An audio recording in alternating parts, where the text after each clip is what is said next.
पहले ये वीडियो देखो, उसके बाद में अगर बात सही लगे तो करो दबा के शेयर। रिचार्ज खत्म होने के बाद आउटगोइंग के साथ साथ इनकमिंग कॉल का भी बंद होना। सर, जब प्रीपेड प्लान एक्सपायर होता है या मोबाइल रिचार्ज की वैलिडिटी खत्म होती है तो आपकी आवाज बंद कर दी जाती है। फोन मेरा, सिम कार्ड मेरा, नंबर मेरा। तो सर, रिचार्ज खत्म होने के बाद आउटगोइंग कॉल बंद होना समझ आता है, लेकिन इनकमिंग कॉल बंद होना सरासर मनमानी है। सर, हमारा मोबाइल नंबर आज हमारी डिजिटल पहचान बन चुका है।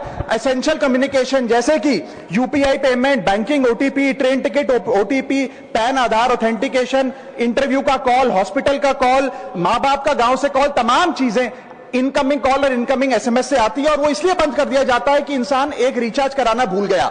सर, इनकमिंग कॉल बंद करना is not stopping of a service, ये हमारे राइट टू कम्युनिकेशन को स्टॉप करने जैसा है। सर, जैसे आपका आधार कार्ड इसलिए एक्सपायर नहीं हो जाता कि आपने डिटेल अपडेट नहीं करी, या आपका बैंक का खाता इसलिए बंद नहीं हो जाता कि आपने मंथली डिपॉजिट जमा नहीं किया, या आपका वोटर आईडी इसलिए सस्पेंड नहीं हो जाता कि आप एक चुनाव में वोट डालना भूल गए। ठीक उसी तरह आपका मोबाइल नंबर इसलिए सस्पेंड और डीएक्टिवेट नहीं होना चाहिए कि आप एक रिचार्ज भूल गए। सर, मैं सदन में फ्री आउटगोइंग की मांग नहीं कर रहा, फ्री डेटा की मांग नहीं कर रहा, लेकिन इनकमिंग कॉल फैसिलिटी की गारंटी होनी चाहिए। मेरी 3 स्पेसिफिक मांग है। पहली, प्रीपेड मोबाइल कनेक्शन में इनकमिंग कॉल और इनकमिंग एसएमएस कम से कम 1 साल तक कंटिन्यू रहे, चलता रहे from the date of the last recharge, ताकि एसेंशियल कम्युनिकेशन चलती रहे। दूसरी, deactivation of the mobile number after 3 years. ऐसा ना हो कि आपका मोबाइल नंबर किसी को आपका मोबाइल नंबर बंद करके किसी और को अलॉट कर दिया जाए। कम से कम 3 साल का ग्रेस पीरियड देना चाहिए from the date of the last recharge. And third demand, mobile operator should introduce a low cost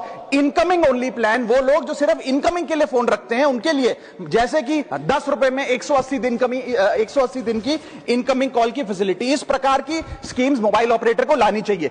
दूसरी समस्या जो प्रीपेड कस्टमर्स फेस करते हैं वो है टेलीकॉम ऑपरेटर का 28 दिन का मंथली रिचार्ज। साल में सर महीने 12 होते हैं, लेकिन 28 दिन की रिचार्ज के माध्यम से 13 टाइम्स रिचार्ज कराना पड़ता है। कैसे सर? 28 दिन into 13 times is equal to 364 days. ये एक बड़ी क्लेवर स्ट्रैटेजी है जिसके चलते आपको फीलिंग 30 दिन की देते हैं, लेकिन आपसे डीलिंग 28 दिन की करते हैं। सर, दुनिया में हर जगह बिलिंग साइकिल कैलेंडर मंथ के हिसाब से होती है, 30 या 31 दिन। आपको मंथली सैलरी, लैंडलॉर्ड का रेंट, बैंक की ईएमआई, बिजली पानी गैस का बिल, तमाम चीजें 30 या 31 दिन के महीने के हिसाब से होती हैं। लेकिन ये मोबाइल ऑपरेटर, टेलीकॉम ऑपरेटर 28 दिन के महीने के हिसाब से आपको रिचार्ज प्लान बेचते हैं, ताकि साल में एक अतिरिक्त रिचार्ज आपको मिल जाए।